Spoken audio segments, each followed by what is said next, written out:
গোলাম আজম বুঝে এই দেশটা সৃষ্টি করছে। সাম্প্রদায়িক গোষ্ঠী হয়তো বা আমার জীবন নাশ করার চেষ্টা করতে পারে। দুই সাপের এক বিষ, নৌকার দানের শীষ। আওয়ামী লীগকে তাড়াইছে, বিএনপিকে তাড়াবো। হাসিনাকে দিল্লি পাঠাইছে, খালেদা জিয়াকে লন্ডন পাঠাইছে। বিএনপির ইদানিংকালের স্ট্যান্ডকে যারা সমালোচনা করে, আমি লক্ষ্য করেছি যে 2-3 জন আছে তারা বিদেশে আছে। বিদেশে বসে রঙ্গে ডঙ্গে কথা বলা যত সহজ, দেশে থেকে কথা বলা তত সহজ না।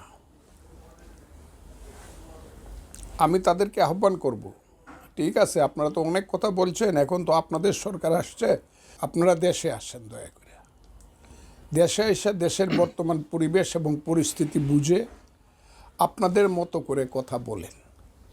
ওই বিদেশ থেকে সারা জীবন কথা বলে রঙ্গে ডঙ্গে মানুষকে বিভ্রান্ত না করাই ভালো। এক, আর কোনো রাজনৈতিক দলের অবস্থানই সবসময় একরকমই থাকবে, আদর্শিক একরকম থাকলেও কৌশলগত অবস্থানে একরকম থাকবে, এটা মনে করার কোনো কারণ নেই। এই আওয়ামী লীগও দেখা গেছে 86 সনে জামাতকে নিয়ে ইলেকশনে গেছে, আবার 96 সনে জামাতের সাথে ঐক্য করে বিএনপির বিরুদ্ধে আন্দোলন করছে তত্ত্বাবধায়ক সরকারের দাবিতে। এর অর্থ এই না যে কোনোদিন আর আওয়ামী লীগ বিএনপির মধ্যে আর বিভাজন হতে পারবে না। এগুলো হলো এক ধরনের মানে সুবিধাবাদী স্ট্যাটিক কথা। ঠিক তেমনি বিএনপিও তার প্রয়োজনে কোনো না কোনো সময় জামাতের সঙ্গে ঐক্য করেছে, আবার ডিফারেন্স হয়েছে। সেই ঐক্যটা বেশি হয়েছে 2001 সনে। 2001 সনে ঐক্য করেছে, একসাথে সরকার গঠন করেছে, এটা সত্য। কিন্তু জামাত আর বিএনপি তো এক দল না, যার যার অবস্থান আছে, যার যার স্বার্থ আছে। আর অবস্থানটা যদি নষ্ট করে থাকে, সেই অবস্থানটা আমি যেটা লক্ষ্য করেছি, খুব সুস্পষ্টভাবে বলি, এই অবস্থানটা নষ্ট করেছে জামাতে ইসলাম।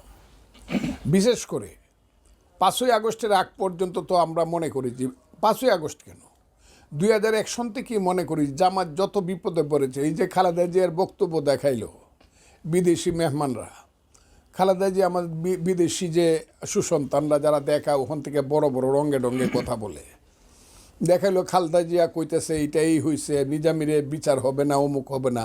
এইগুলো তো তখনকার অবস্থা, প্রেক্ষাপট, তখনকার প্রেক্ষাপটের অবস্থা। আজকে জামাত যখন তার সমস্ত কিছু অতীত ভুলে গিয়ে বিএনপির ঢালের আড়াল থেকে বেরিয়ে নিজেই আজকে ফ্র্যাঙ্কেস্টাইনের মতো বিএনপিকেই খেয়ে ফেলতে চায়, তখন তার বিএনপি তার রিয়েল পজিশনে যাওয়া ছাড়া পথ কি? সঠিক কথাটা তো বলতে হবে। আজকে যখন জামাত বলে বা জামাতের লোকজন বলে বা বর্তমান সরকারের যে ছেলেপেলেরা যারা, এরা তো সব জামাতের ছেলেপেলে, একসময় শিবিরের ছেলেপেলে, এখন বিভিন্ন নামে হিজবুত তাহরির বা অন্যান্য নামে আইসা তারা অবতীর্ণ হয়েছে। কিন্তু এরা তো জামাত, এদের টোটাল পিছনে জামাত, এটা তো বুঝতে আর কারো বাকি নাই।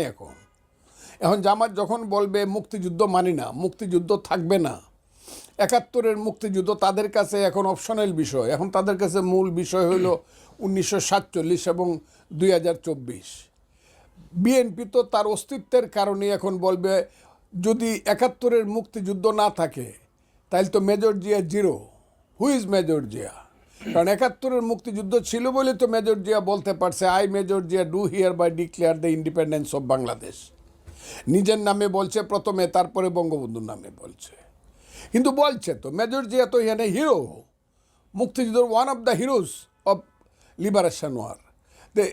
71-কে যখন তারা নিগেট করতে চায়, মুক্তিযুদ্ধকে যখন তারা চক্রান্তমূলকভাবে নিগেট করতে যখন তাদের পিছনে দাঁড়ায়, ওই শক্তির পিছনে, তখন বিএনপি তো তার অস্তিত্ব রক্ষা করতে গিয়ে তার সঠিক অবস্থানে দাঁড়াইতে হবে। সেই সঠিক অবস্থানে বিএনপি দাঁড়াইছে। আমরা তো গত 6 মাস বিএনপির, আমি নিজেই তো বলছি যে জামাত এখন তার অতীতকে অনেক কিছু পিছনে ফেলিয়ে নতুন করে রাজনীতির একটা অবস্থানে যাইতে চাচ্ছে। কিন্তু আমরা তো দেখতেছি না, প্রতিদিন জামাতের ছেলেরা, কারা জামাতের ছেলে, আমি তো টেলিভিশনে বা ওই ইউটিউবে দেখলেই বুঝি এরা হলো জামাতের ছেলে, শিবিরের ছেলে, অথবা এদের আদর্শিক ছেলে, যাদের দাড়ি দেখলে, চুল দেখলে, কথার স্টাইল দেখলে বোঝা যায় ওরা ওই ছেলে। ওদের একমাত্র কাজ তো হলো এইটা বলা, 2 সাপের 1 বিষ, নৌকার ধানের শীষ, এই কথাটা বলা।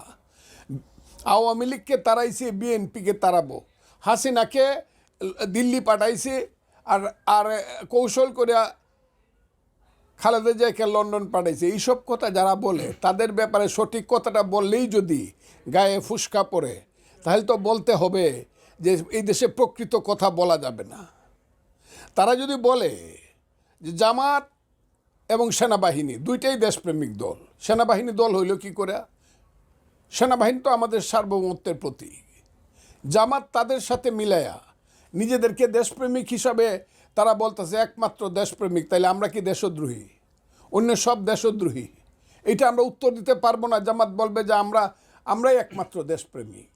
হায় হায় রে, কয় কি এইটা? দেশে কয় কি জামাত নাকি একমাত্র দেশপ্রেমী? যারা এই দেশের স্বাধীনতা চায় না, জামাত এই দেশে এখন যে 47কে জামাতে তো ভালোবাসছে, প্রেম করছে 47 সনের সাথে, জামাত তো 47-এর স্বাধীনতাও চায় নাই। মওদুদিরা 47, জামাত ইসলাম তো মওদুদির নেতৃত্বে 47ও চায় নাই, 47-এরও তারা বিরুদ্ধে ছিল। কাজে জামাতের রাজনীতি তো পর্যায়ে পর্যায়ে পরতে পরতে ইতিহাসের গতিপথে ভুল রাজনীতি করি তারা এখানে আসছে। এখন যদি তারা সঠিক পথে চলবে, সেই সঠিক পথটা কি?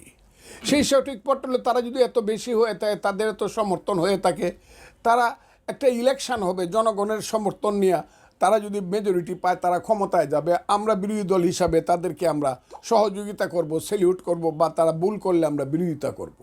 এটি তো গণতান্ত্রিক রাজনীতি হওয়া দরকার।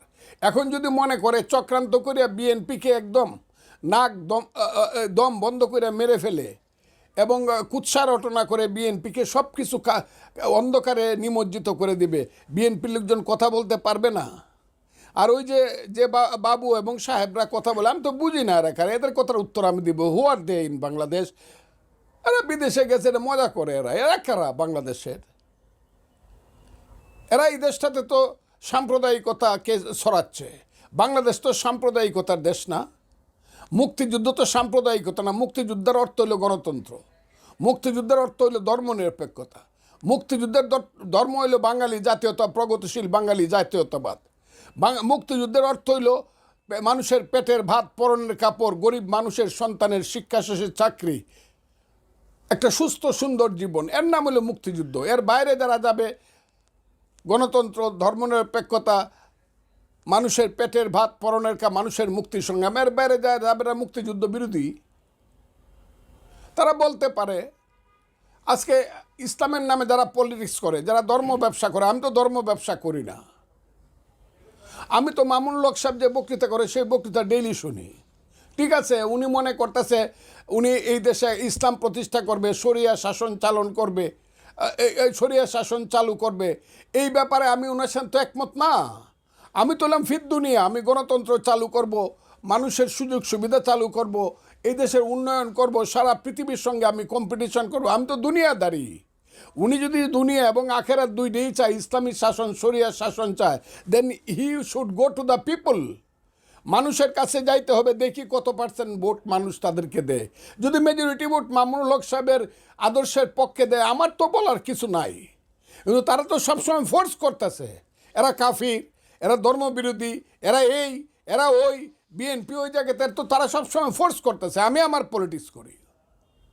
আর যারা মনে করে আমরা বাকশাল আওয়ামী লীগ হয়ে যাইতেছি, আরে বেটা তোরা কারা রে? আমার দল যদি মনে করে আমি বাকশালের পক্ষে, আওয়ামী লীগের পক্ষে কথা বলে, আমার দল আমার কাছ থেকে চাবে, আমাকে কাছ থেকে উত্তর চাবে যে আপনি এইভাবে কথা বলেন কেন? ওই যে হারুন সাহেব চাপাই নবাবগঞ্জের যে কথা বলছে, বা জয়নাল আবদিন সাহেব বলছে, বা হাফিজ সাহেব বলছে, বা আমাদের মুক্তিযোদ্ধা কমান্ডার উলফাত সাহেব বা সাদেক সাহেবরা যে কথা বলছে যে জামাত ইসলাম 1971 সনে আলবদর রাজাকার সৃষ্টি করছিল, তাদেরকে মানুষ মাফ করছে না। তখনও শেখ মুজিবুর রহমান মাফ করছে বলে বাঁচা গেছিল, বেশি করলে মাফ করবে না। আমরা তো সবাই একই কথা বলতেছি। বলতেছি এটা যদি আমাদের দল যদি এন্ডোর্স না করে, আমাদের দল জিজ্ঞাসা করবে, সেটা উত্তর আমি দিব। আপনি কে বলার যে আমি বাকশাল কায়েম করতেছি? আমি আওয়ামী লীগ? আরে আমি যে ফাইট করছি আপনি করছেন?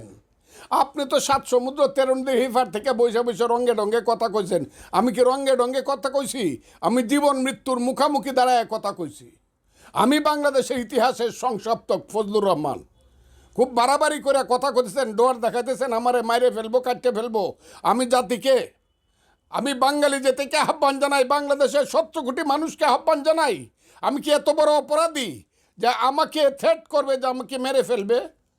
আপনারা জানে রাখেন, বাংলাদেশের মানুষ জন্ম যখন হয়েছে, মৃত্যু একদিন আমার হবে। এবং এখন যদি সেই মৃত্যুটা হয়, তাহলে এদের চক্রান্তের কারণে হবে। এবং জঙ্গিবাদী সাম্প্রদায়িক গোষ্ঠী হয়তোবা আমার জীবন নাশ করার চেষ্টা করতে পারে, কিন্তু আমি মনে করি না কেউ আমাকে হত্যা করতে পারবে। কারণ আমি মনে করি আমার যে স্রষ্টা, আমার যে আল্লাহ, যিনি আমাকে সৃষ্টি করেছেন, তার হাতে আমার জীবন মৃত্যুর সমস্ত চাবিকাঠি। আমি এইসব ভয় করি না। আপনি ওই 7 সমুদ্র 13 নদীর পার থেকে আমাকে ভয় দেখান ফজলুর রহমানকে, খুব সাবধান, খুব সাবধান। বাপের বেটা হইলে দেশে এসে কথা বলেন, খুব সাবধান। মুক্তিযুদ্ধ যদি এই দেশে কেউ ধ্বংস করতে চায়, আমি শেষ ব্যক্তি মুক্তিযুদ্ধের পক্ষে দাঁড়াবো। সেই মুক্তিযুদ্ধের পক্ষে দাঁড়ালে যদি কেউ মনে করে যে এইখানে শেখ মুজিব জিয়া এসে পড়তেছে, আমার কি করার আছে? আমি কি মুক্তিযুদ্ধ বাদ দিব? আমি তো মৌলানা ভাসানীকেও বাদ দিই না, আমি বঙ্গবন্ধু শেখ মুজিবুর রহমানকে বাদ দিই না, আমি তাজউদ্দিন সৈয়দ নজরুলকে বাদ দিই না, আমি উসমানী জিয়াউর রহমানকে বাদ দিই না, আমি খালেদ মুশাররফদেরকে বাদ দিই না, 11 জন সেক্টর কমান্ডারকে আমি বাদ দিই না। তো আমি 2 লাখ মুক্তিযোদ্ধাকে তো স্যালুট করি। আপনারা তো সব মাইনাস করতে চান, আমি তো মাইনাস করতে, আপনারা বলতে চান গোলাম আজম বুঝে এই দেশটা সৃষ্টি করছে। এই কথা তো মানব না। আপনাদের মাপ চাইতে হবে যদি এদেশে রাজনীতি করতে হয়। যারা স্বাধীনতা বিরোধী ছিলেন, যে আমরা 71-এ ভুল করছিলাম, আপনারা আমাদেরকে মাপ করেন। যেমন শেখ হাসিনাকে মাপ চাইতে হবে যদি আওয়ামী লীগ যদি এসে রাজনীতি করতে হয়, তাকেও হাত জোর করে মাপ চাইতে হবে। তারপরও মানুষ ক্ষমা করবে কিনা দেশের মানুষ, সেইটা তখন বোঝা যাবে। আমি খুব ক্লিয়ার কথাটা বলতেছি। আমার কারো প্রতি কোনো মেলাইস নাই, কারো প্রতি আমার কোনো বিদ্বেষ নাই, কিন্তু আমি বলি come to the people and take the verdict of the people of